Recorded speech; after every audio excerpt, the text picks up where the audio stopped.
Morning, good morning from বার্মেই কালিম্পং। ঘড়ির কাঁটায় এখন 6টা 10। ব্যালকানি থেকে আবার দেখা যাচ্ছে স্লিপিং বুদ্ধা। ওই যে কাঞ্চনজঙ্ঘা দেখতে পাচ্ছ আশা করি।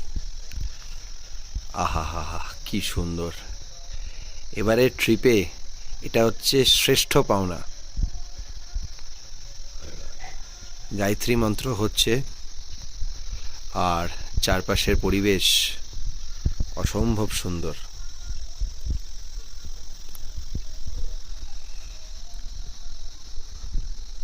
দুর্দান্ত অভিজ্ঞতা, এবারে দুর্দান্ত অভিজ্ঞতা। এই পর্যন্ত গল্পটা আমার সকল নিয়মিত দর্শক বন্ধুদের জানা, তাও আরেকবার মনে করিয়ে দিই। কলকাতা থেকে এনজিপি পৌঁছে এনজিপি থেকে সরাসরি গাড়িতে করে পৌঁছে গেছিলাম বার্মেইকের মাউন্টেন পাইন ভিস্তা হোমস্টেতে। প্রথম দিন ছিল আকাশ মেঘলা, হোমস্টের বাইরে বেরোয়নি, তবে হোমস্টেতে ছিল দারুণ সব সুস্বাদু খাবার।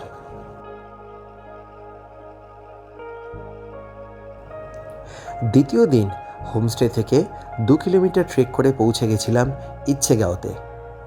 দেখা মিলেছিল স্লিপিং বুদ্ধার।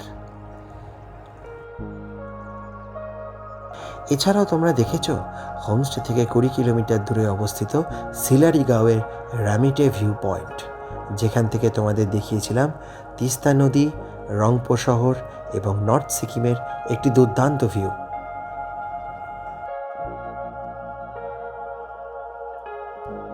আজ এই পর্বে থাকছে সিল্ক রুট বেড়ানোর গল্প। তো চলো শুরু করি।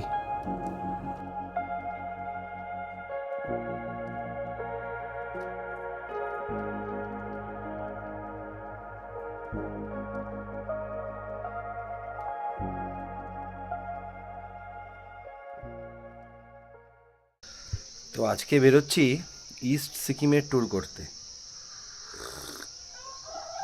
তার আগে সুন্দর দার্জিলিং টি খাচ্ছি, কাঞ্চনজঙ্ঘা দেখতে দেখতে রেডি হয়ে গেছি। ঘড়ির কাঁটা এখন 6টা 20। 6:30টার মধ্যে হয়তো বেরিয়ে যাব, 6টায় বেরোনোর কথা ছিল। তো যাতায়াতেই কিন্তু অনেকটা সময় লাগে ইস্ট সিকিমে। তো আজকে যাচ্ছি ইস্ট সিকিমে সাইট সিইংয়ে। একটা দারুণ ভিডিও হতে চলেছে, সবাই সঙ্গে থেকো আর সাপোর্ট করো। একটা সুন্দর ঝকঝকে সকাল, বেরিয়ে পড়েছি এই ভাইয়ার সাথে, विवेकजीर बंधु। आपका नाम भूल गया फिर से? मेरा शिवन। शिवन, ठीक है। तो उनके साथ मैं निकला। তো আজকে ইস্ট সিকিমের অনেকগুলো পয়েন্ট ঘুরিয়ে দেখাবো তোমাদেরকে। দারুণ দারুণ সুন্দর জায়গা, আর ওখানে টেম্পারেচার কিন্তু আরও কম। আমাকে দেখে আবারও বলছি, কেউ জাজ করবে না। ये भाई साहब भी पूछ रहे थे कि आपका कैब कहाँ है। ठीक है, मुझे ठंड बहुत कम लगता है, ठीक है, लेकिन फिर भी देखते हैं कैसा ठंड रहता है वहाँ पे। तो देखी কিরম হয় না হয়। আর hoping to have a wonderful experience। रास्ते जेते जेते তোমাদেরকে দেখাই।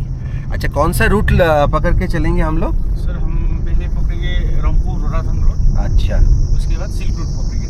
আচ্ছা, শুনেই নিলে, আর নতুন করে বলার কিছু নেই, চলো।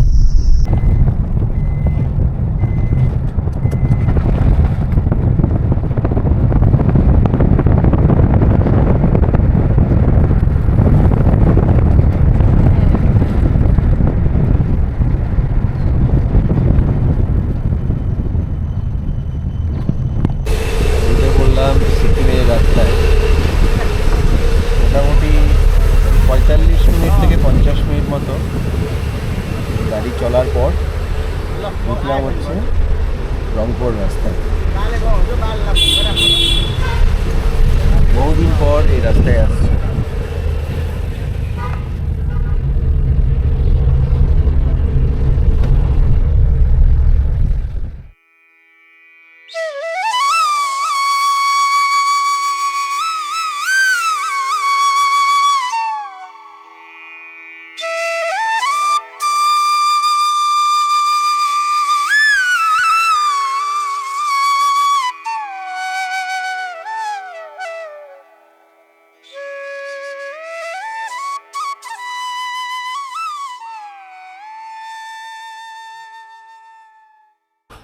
আচ্ছা, গাড়ি রংলি বাজারে দাঁড়িয়েছে।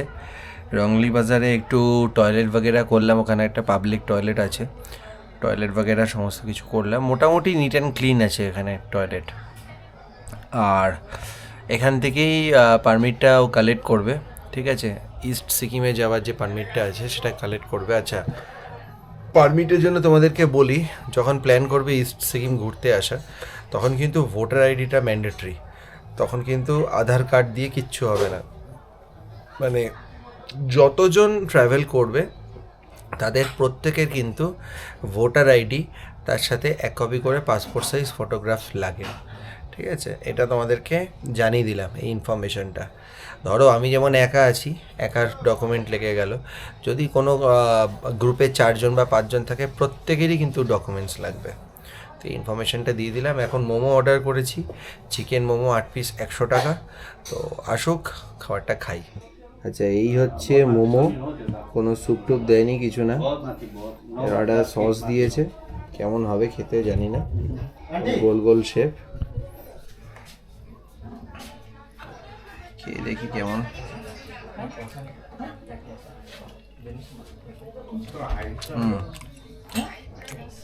পুরটা টেস্টি, চিকেনের পুরটা কিন্তু টেস্টি, আর ভরে ভরে পুর দেওয়া। ভালো ভালো খেতে, একটা স্যুপ দিলে জমে যেত আর কি। আচ্ছা, একটা নতুন স্কিম বাজি এরা চালু করেছে এখানে, যেখানে 5টা দেখাতে হয় সেখানে একটা নতুন স্কিম বাজি। এই অক্সিজেন স্প্রেটা বিক্রি হচ্ছে, যেটার দাম 100-200 নয়, যেটার দাম 600 টাকা। হ্যাঁ, 600 টাকা দাম। আর মানে এর কোনো রকম ব্যাপার নেই, এটা যতদিন ব্যবহার করা ততদিন করা যায়। টেমো দিল যে কীভাবে ইউজ করা যায় না যায়। এটাকে খুলে এখানে এরকম একটা মাস্কের মতো রয়েছে, তো একবার স্প্রে করে 2-3 বার ইনহেল করতে হবে আর কি, আর কিছুই না। এগুলো কিচ্ছু না, মানে এরকমও মানে কমজোর শরীর আমার তো অন্তত নয়, এর থেকেও বেশি অল্টিটিউডে গেছি, কখনো দরকার হয়নি বাই গডস গ্রেস। যাদের দরকার হবে ঠিক আছে, কিন্তু তা বলে এত বড় একটা 600 টাকায় বিক্রি করা মানে কোনো মানে হয় না। ছোট বোতলও দিতে পারতো 200 টাকা 400 টাকার মধ্যে, বাট তাদের কাছে এই বড়টাই আছে। যাই হোক, এটা আমার ভাল লাগলো না। পৌঁছে গেছি প্রথম স্পটে, হিউ রিভার ওয়াটারফল, ঠিক আছে? দেখতে পাচ্ছ আমার ব্যাক সাইডে খুব সুন্দর একটা ওয়াটারফল। তো যাই সামনে গিয়ে তোমাদের দেখাই।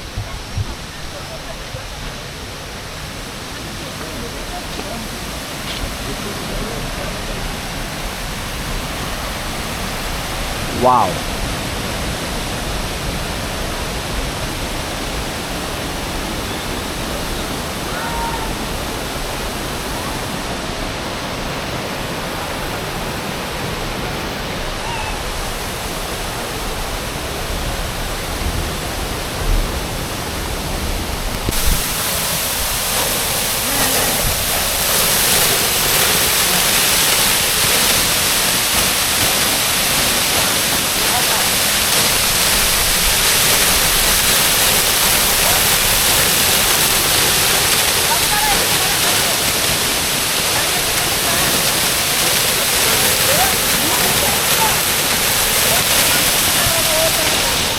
এখানে অনেকেই পা ভেজাচ্ছে, ঠিক আছে?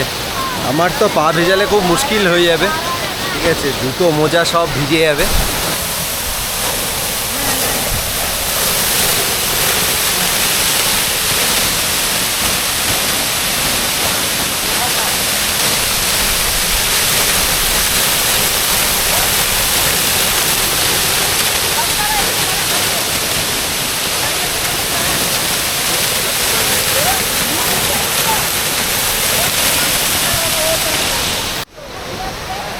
এখানে জিপ লাইনিং করতে পারো তোমরা।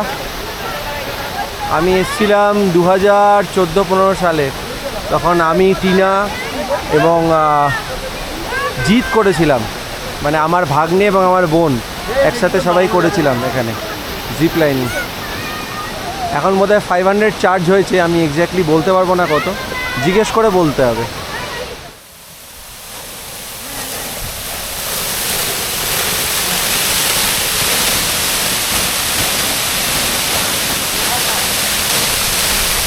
তো জিপ লাইনিংয়ের খরচ হচ্ছে এখানে 500 রুপিস। তো সেটাই খোঁজ নিলাম, ঠিকই বলেছিলাম। তো চলো যাওয়া যাক।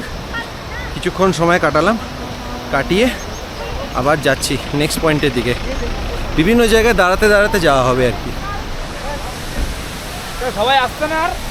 এবারে সিকিমে এসে যা অভিজ্ঞতা হচ্ছে ইস্ট সিকিমে বেড়াতে গিয়ে, মানে সিরিয়াসলি বলছি, খুবই বাজে, খুবই খারাপ, মানে পুরো ব্যবসার আখড়া হয়ে গেছে। পাদামচেন ফরেস্ট এরিয়াতে রয়েছি আমি এখন। এই পাদামচেন ফরেস্টে ঢোকার আগে একটা চেক পয়েন্ট আছে, সেখানে কোনো কারণ নেই 200 টাকা নিয়ে নিল। জায়গায় জায়গায় চেক পয়েন্ট, এখানে আবার একটা পুলিশের চেক পয়েন্ট রয়েছে, মনে হচ্ছে কোনো ফরেন কান্ট্রিতে ঘুরছি আমি। তার আগে 600 টাকার একটা অক্সিজেন ধরিয়ে দিল কম্পালসারি বলে। তার আগে মেইন পাসটা যখন কালেক্ট করা হয়েছে ইস্ট সিকিমে যাওয়ার, তার জন্য 500 টাকা নিল। মানে 600, 500, 1100, 200, 1300 অলরেডি গন। ঠিক আছে, কোনো কারণ নেই, বেকার 1300 টাকা একদম গন। এই জন্যই উনি বলছিলেন এখন ট্যুরিস্টের সংখ্যা দিনে দিনে সিকিমে কিন্তু কমছে, এই সমস্ত কারণের জন্য। খুবই খারাপ এক্সপিরিয়েন্স, যেটা আমি বললাম। মানে প্রাকৃতিক সৌন্দর্য নিয়ে আমি কোনো কথা বলবো না সিকিমের, সেটা সবসময়ই খুবই সুন্দর, কিন্তু এরমভাবে ব্যবসার আখড়া যদি হয়ে ওঠে, এমনি বন্যার পরে লোকজন খুব কম আসছে, রাস্তাঘাট খুব খারাপ, অর্ধেক রাস্তা বন্ধ, তারপরে যদি এই সমস্ত চলতে থাকে, কেউ আসবে না, সত্যি কেউ আসবে না। আমিই আসবো না, মানে এই রুটে আমি আর সেকেন্ড টাইম আসবো না, এটা জাস্ট বলে রাখলাম।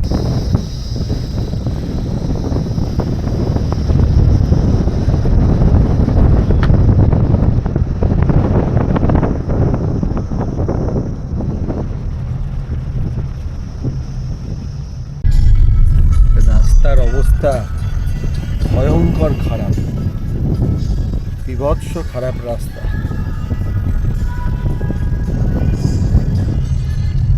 প্ল্যান করার আগে খুব ভাবনা চিন্তা করে তারপরে এই রুটে প্ল্যান করবে।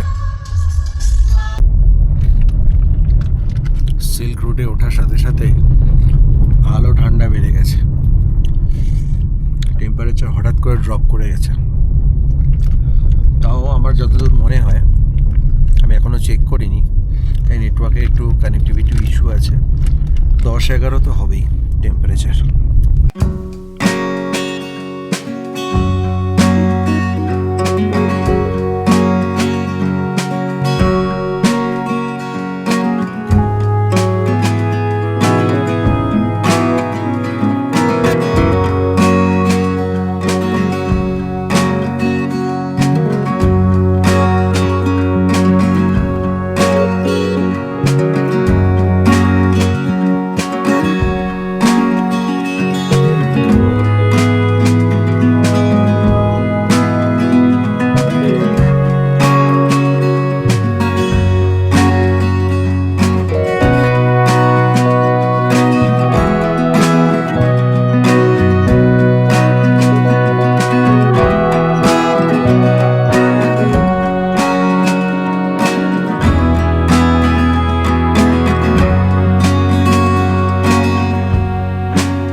আচ্ছা, 10,500 ফিট উচ্চতায় অবস্থিত এই ভিউ পয়েন্ট, কিন্তু দেখাবার মতো আমি কিছু পাচ্ছি না অ্যাজ সাচ।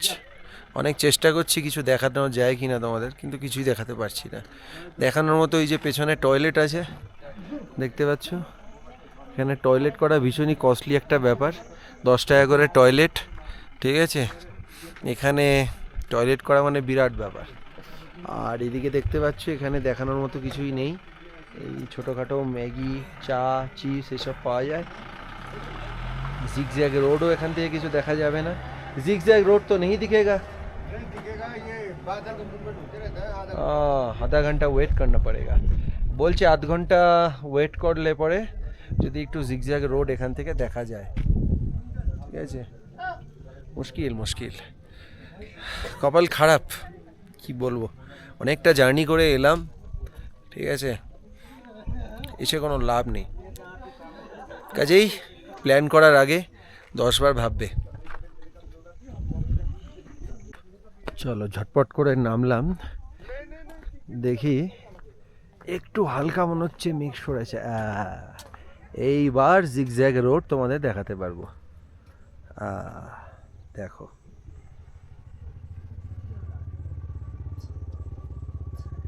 এই হচ্ছে সেই সিল্ক রুটের ফেমাস জিগজ্যাগ রোড।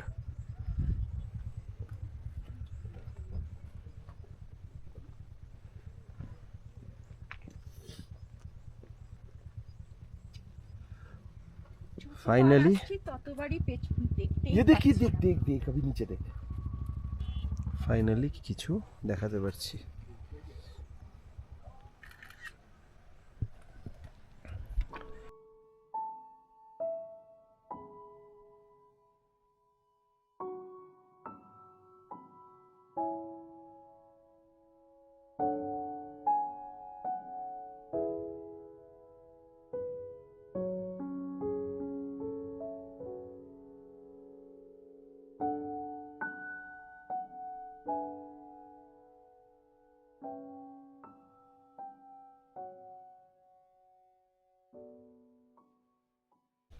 আবারও ঢেকে গেছে চারপাশটা মেঘে, তো যতটা পারলাম দেখালাম।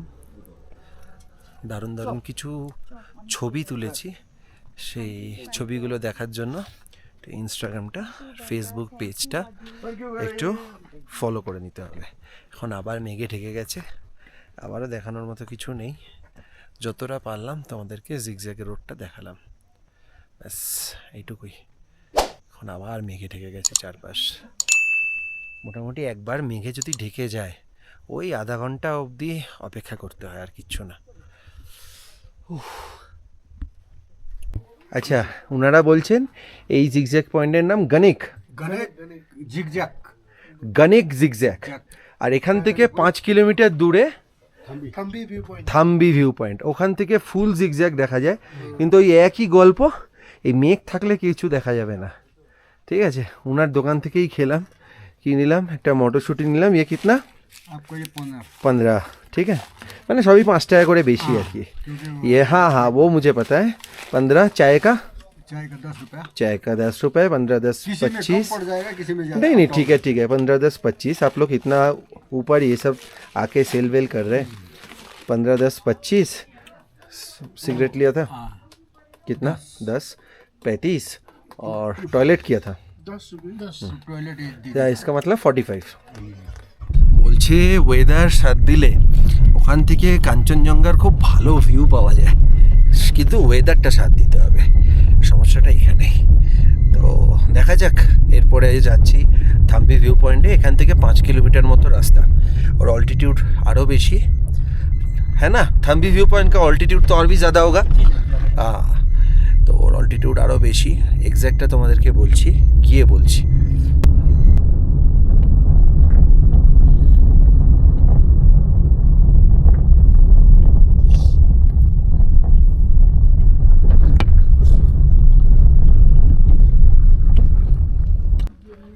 চলে এলাম থাম্বি ভিউ পয়েন্টে।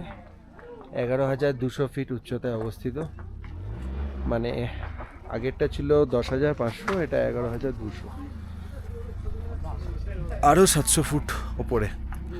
কিন্তু গল্প ওই সেই এক গল্প, মেঘের খেলা, কিচ্ছু কিচ্ছু নেই।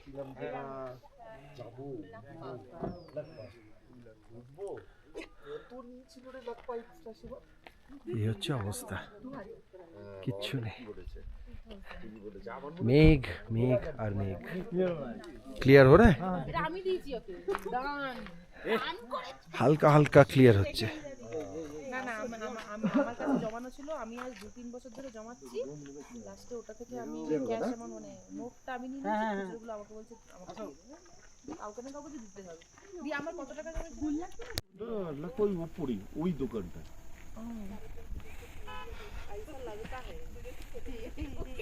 হালকা ক্লিয়ার হয়েছে, যে ফুল জিগজ্যাগ দেখো, পুরো ক্লিয়ার হয়ে গেছে, দেখতে পাচ্ছ। একটু সময় দিতে হবে, মোটামুটি 15-20 মিনিট অপেক্ষা করার পরে ঠিক ক্লিয়ার হয়ে যাবে। এবার দেখো দারুণ লাগছে, এবার দেখো দুর্দান্ত লাগছে।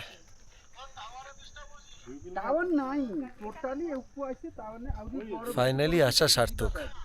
আচ্ছা, এই যে থাম্বি ভিউ পয়েন্ট থেকে 10 কিলোমিটারের ওপরে নাথাং ভ্যালি আছে, ঠিক আছে, সেখান থেকেও ক্লিয়ার ভিউ পাওয়া যায়। কিন্তু ব্যাপার হচ্ছে, আমি যেটা মনে করলাম সেটা হচ্ছে গিয়ে লাভ নেই, কারণ উনিও বললেন যে একই রকমই দেখতে লাগবে, একটু প্রমিনেন্ট হবে বিষয়টা, ঠিক আছে। তো ওই জন্য আর গেলাম না। আর এমনিও একটা লং জার্নি করে আবার ফিরতে হবে। আমি তো আর সিকিমে স্টে করছি না, আমি কালিম্পংয়ে স্টে করছি, তো ওই জন্য আর গেলাম না। ফেরার পথে একটা শিব মন্দির পাবে, ঠিক আছে, বাবার মন্দিরে দেখি বাবার দর্শন পাই কিনা, তো সেটা তোমাদেরকে একটু দেখাবো, ঠিক আছে। বাকি এই আছে, उसके ऊपर तो नहीं जाता होगा ना, नाथांग वैली के ऊपर? सीधा उधर से आपका छांगू लेक। अच्छा, नाथांग ভ্যালি से होके ছাঙ্গু লেক। আচ্ছা আচ্ছা, মানে গ্যাংটকের সাইট সিন যখন মানুষ করে সবাই, তখন ছাঙ্গু লেক, বাবা মন্দির, নাথুলা এগুলো করে। তো ওই রাস্তাটা এই রাস্তার সাথে কানেক্ট করছে, है ना? वो नाथुला पास का रास्ता इस रास्ते के साथ कनेक्टेड है, इसका मतलब। আচ্ছা, তো ব্যাপারটা হচ্ছে এটাই, মানে চাইলে এখান থেকে গ্যাংটক হয়েও ফেরা যায়, আবার যেই রুট দিয়ে আমি এলাম সেই রুট দিয়েও ফেরা যায়। তো আমি যেই রুট দিয়ে এসেছি সেই রুট দিয়েই ফিরব, বিষয়টা এটাই, ঠিক আছে। আমি যদি আরও ওপরে যেতাম, ঠিক আছে, তবে গ্যাংটক দিয়ে উনি আমাকে হয়তো ফিরিয়ে নিয়ে যেতেন, বাট আমি আর ওপরে গেলাম না, আর ভাল লাগছে না, মানে কেমন একটা অস্বস্তি হচ্ছে, ভাল লাগছে না, কারণ রাস্তার কন্ডিশন খুব ভালো ছিল না, তো এই জন্যই আমার মনে হয় অস্বস্তিটা হচ্ছে শরীরে। তো আদারওয়াইজ মানে প্রাকৃতিক সৌন্দর্য নিয়ে কোনো কথা হবে না, খুব সুন্দর। এই জায়গার সৌন্দর্য এখন একরকম, হয়তো স্নোফল যখন হবে তখন আরেক রকম সৌন্দর্য, কারণ আমি ওই সাইডটায় গেছি, গ্যাংটক সাইডটায় গেছি, এই সাইডটায় আমার প্রথমবার। তো ওই সাইডেও দুর্দান্ত লেগেছিল, আমাদের ফ্যামিলি, আমার মাসির ফ্যামিলি, দিদির ফ্যামিলি সবাই মিলে একসাথে এসেছিলাম, তো অসাধারণ লেগেছিল, সেই নিয়ে কোনো কথা হবে না। তবে হ্যাঁ, যেই বাজে ব্যবসা শুরু করেছে এখানে, ওই দুমদাম করে 200 নিয়ে নিচ্ছে, 500 নিয়ে নিচ্ছে, এই ব্যাপারগুলো ঠিক না, ঠিক আছে, ব্যাস এটাই বলবো। চলো যাওয়া যাক।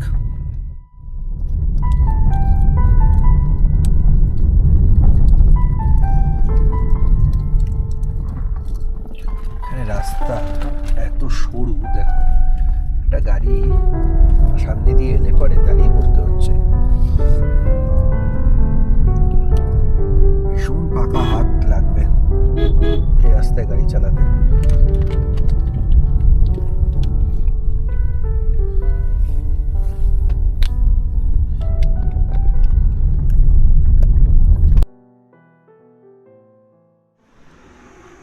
চলে এলাম উজ্জয়ন মহাকাল টেম্পলে। অনেক সিঁড়ি ভাঙতে হবে, অনেকটা উপরে, দেখতে পাচ্ছ। বাবার দর্শন পেতে হলে একটু কষ্ট করতেই হবে। যাওয়া যাক নাকি? যাচ্ছি এখন উজ্জয়ন মহাকাল টেম্পলে। भैया जी वीडियो बना दे रहे, चलो। हर हर महादेव, हर हर महादेव।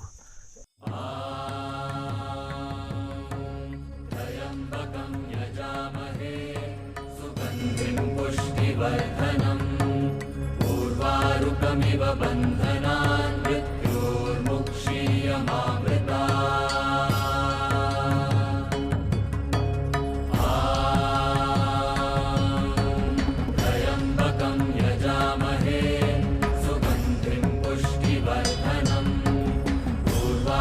उर्वारुकमिव बन्धनान् मृत्योर्मुक्षीयमामृतात्। সবচেয়ে বড় ব্যাপার হচ্ছে এরকম অল্টিটিউডে এসে আনএক্সপেক্টেডলি বাবার দর্শন পাচ্ছি, এটা হচ্ছে সবচেয়ে বড়। চলো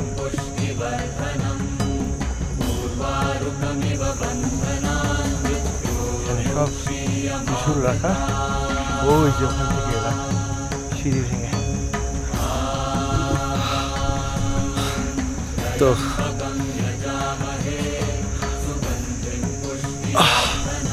চলো, হর হর মহাদেব।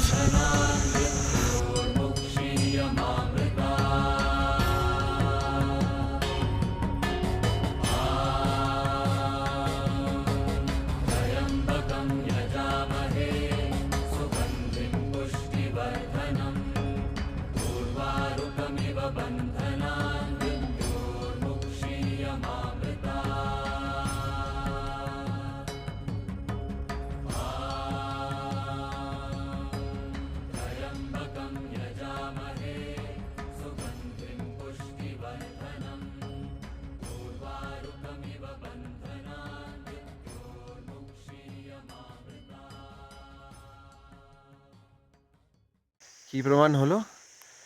মহাদেবের দর্শন আমি সবসময় পাবো যেখানেই যাই। এটা খুব মানে কি বলবো, একটা হিডেন জেম বলতে পারো, মানে একটা লুকিয়ে থাকা একটা মন্দির। অনেকেই এখানে আসবে না, কিন্তু যারা মহাদেব ভক্ত তাদেরকে আমি অনুরোধ করব, অবশ্যই এসো, অবশ্যই এসো। ওই ভিউ পয়েন্ট থেকে একটু এগিয়েই এই মহাদেবের মন্দির, ঠিক আছে? খুব ভালো লাগলো, মনটা খুব ভালো লাগলো। যাই, ফেরার পালা। ওই ভিউ পয়েন্ট থেকে একটু এগিয়েই মহাদেবের মন্দির, ঠিক আছে? মনটা খুব ভালো লাগলো।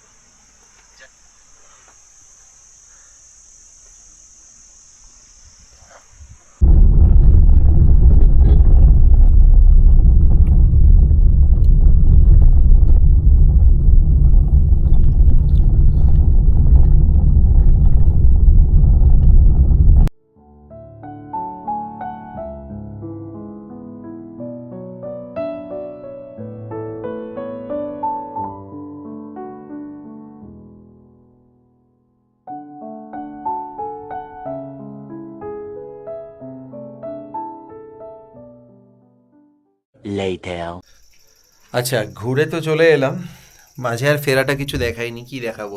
আননেসেসারিলি বা ভিডিওটাকে বড় করার কোনো প্রয়োজন নেই। যাই হোক, তো কেমন ঘুরলাম, কত কি পড়লো, এবার ডিটেলসে বলি। সেটা হচ্ছে ছোট গাড়িতে এই বার্মিক থেকে পুরো সিল্ক রুট ঘুরে দেখতে আরেকটা পয়েন্ট দেখা যেত, যেটা তোমাদেরকে আমি ভিডিওতেও বলেছি, নাথাং ভ্যালি বলে যে স্পটটা ছিল, সেখানেও যাওয়া যেত। তো আমি ওটা যাইনি, ঠিক আছে? তো আমার মনে হয় কি, যে ছোট গাড়িতে যে অ্যামাউন্টটা চার্জ করা হচ্ছে, ঠিক আছে, সেটা তো ঠিক আছে, কারণ কিলোমিটার ওয়াইজ একদমই ঠিক আছে। ছোট গাড়িতে পড়বে 6,500 টাকা, মানে আজকে কিন্তু এই যে সারাদিন ঘুরলাম, আমার খরচ পড়লো 6,500 টাকা। তোমরা যদি এই ইস্ট সিকিম তার সাথে গ্যাংটকটাকে পুরোটা, ঠিক আছে, গ্যাংটকটা তো না পুরোপুরি ইস্ট না পুরোপুরি মিডল, ঠিক আছে, তো যদি দুটোকে কম্বাইন্ড একটা ট্যুর করো, মানে নাথাং ভ্যালি হয়ে সেখান থেকে বাবা হরভজন মন্দির হয়ে তারপর সেখান থেকে নাথুলা হয়ে পুরো কমপ্লিট একটা ট্যুর করো 2 দিনের গ্যাংটকে বসে, তাহলে আমার মনে হয় সেটা বেশি বেনিফিশিয়াল হবে সবার জন্য। তো এখান থেকে গিয়ে শুধুমাত্র ইস্ট সিকিম ঘোরা, মানে শুধুমাত্র সিল্ক রুট ঘোরা, আমার মনে হয় না যে অ্যাজ কম্পেয়ার টু প্রাইস খুব বেশি একটা হ্যাবক কিছু দেখার রয়েছে বলে, ঠিক আছে? হতে পারে যখন স্নোফল শুরু হচ্ছে তখন হয়তো তার আলাদা একটা বিউটি হলো, হতেই পারে। ইভেন এখনও আমি বিউটি নিয়ে কোনো কথা বলছি না, কিন্তু অ্যাজ কম্পেয়ার টু প্রাইস, বারবার যেটা বলছি, সেটা কতটা আমার জন্য যাওয়াটা উপযোগী, সেই ব্যাপারে আমার সন্দেহ প্রকাশ আমি করছি, ঠিক আছে? কারণ আমার মনে হয় এর থেকে যদি বার্মিকে থেকে যারা যারা কালিম্পংয়ের সাইট সিনগুলো করনি, আমার তো করা আছে, কালিম্পংয়ের সাইট সিনগুলো করনি, তারা যদি সেগুলো করে নাও বা ট্রেক করে যদি একটু পায়ে জোর থাকে তাহলে ইচ্ছেগাঁও, দাঁড়াগাঁও, রামধুরা এগুলো যদি ঘুরে নাও, সেগুলো আমার মনে হচ্ছে বেটার। আমি প্রত্যেকটা ট্রিপেই কিছু পজিটিভ কিছু নেগেটিভ বলি, তো আমি সেটা বললাম। তো এখান থেকে ইস্ট সিকিমে ঘোরা আমার মনে হয় না খুব বেশি একটা ভালো আইডিয়া হবে, ঠিক আছে? তো সেটা বললাম আর কি, কারণ 6,500 একজনের জন্য, বা যদি একজন কাপলও যদি যায় তার জন্যও অনেকটা বেশি। তার থেকে অনেক ভালো যে একটা কম্বাইন্ড ট্যুর যদি গ্যাংটকে বসে করা যায়, সেটা অনেক সস্তা হবে আর অনেক বেশি কি বলবো, অনেক কম হেকটিক হবে আর কি। মানে আজকের জার্নিটা আমার জন্য অনেক বেশি হেকটিক হয়ে গেছে। তো ব্যাস, অনেকগুলো কথা বললাম, কে আবার ধৈর্য ধরে শুনবে, কে শুনবে না জানি না, বাট আমার বলার কথা আমি বলে দিলাম। কিন্তু হ্যাঁ, যিনি ড্রাইভার ছিলেন তার ব্যবহার অত্যন্ত ভালো। এর পরের পর্বে ওনার সমস্ত ডিটেলস বাগেরা, যদিও আমি এই পর্বেও আমি দিয়ে রাখবো ডেসক্রিপশন বক্সে, ওনার সাথে তোমাদেরকে একটু কথা বলাবো, উনি কোথায় কোথায় ট্যুর করান না করান সেটা এর পরের পর্বে তোমাদের সাথে কথা বলাবো। চলো, এরপর দিদি দেখলাম কিচেনে নতুন কিছু স্ন্যাক্সের ব্যবস্থা করছে, ঠিক আছে? তো সেটা দেখাবো, একটু ফ্রেশ হয়ে নি, প্রচণ্ড টায়ার্ড লাগছে। টাটা। ইভিনিং স্ন্যাক্স দিয়ে গেছে, এই যে মোমো দিয়েছে, চিকেন মোমো না ভেজ মোমো সেটা খেয়ে বলবো। আর এখানে দেখো স্যুপ দিয়েছে, ঝিরিঝিরি করে আলু কেটে, বাবা এরকম স্যুপ খাইনি কখনো, যাই হোক ডিফারেন্ট কাইন্ড অফ। আর লিকার চা নিয়েছি, কারণ এরপরে লিকার চাটাই ঠিক আছে। একটু মোমোটা খাচ্ছি, ভরে ভরে চিকেন দিয়েছে, পুরটা খুব টেস্টি। এখানে না মোমোর স্বাদ অলমোস্ট সব জায়গাতে একই রকম, খুব ভালো মোমোটা। আমি এবার একটু স্যুপটা খাই, স্যুপটা খেয়ে তোমাদেরকে বলি কীরকম। এরকম ঝিরিঝিরি করে আলু কেটে দিয়েছে, এরকম স্যুপ অ্যাকচুয়ালি আমি খাইনি।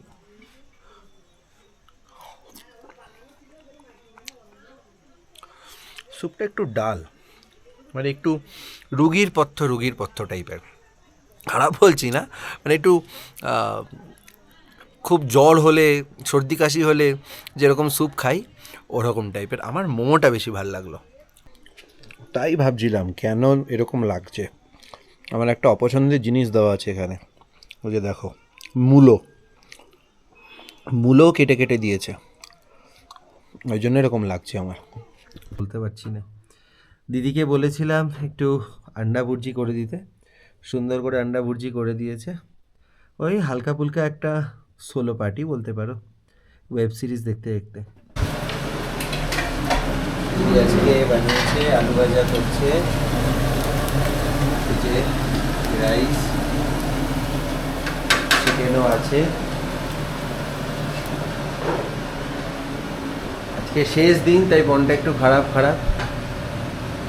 দেখো কি সুন্দর গ্লাসের সেট, কি সুন্দর কাপের সেট সাজানো, খুব সুন্দর সাজানো কিচেনটা। এক্স্যাক্টলি সেম সাইজের ফ্রিজ আমার, দিদিরটা ভোল্টাস, আমারটা স্যামসাং। ঘড়ি কাটায় 9:30। মোটামুটি ওদের স্ট্যান্ডার্ড মেনু থাকে, এই রাইস, এই যে ডাল দেখতে পাচ্ছ। আজ মসুর কা হ্যাঁ ক্যা? আচ্ছা, এই যে স্যালাড, এই যে ভাজি, এই যে আবার ধনে পাতা ছড়িয়েছে ওপর দিয়ে চিকেনটাই হয় রাত্রে।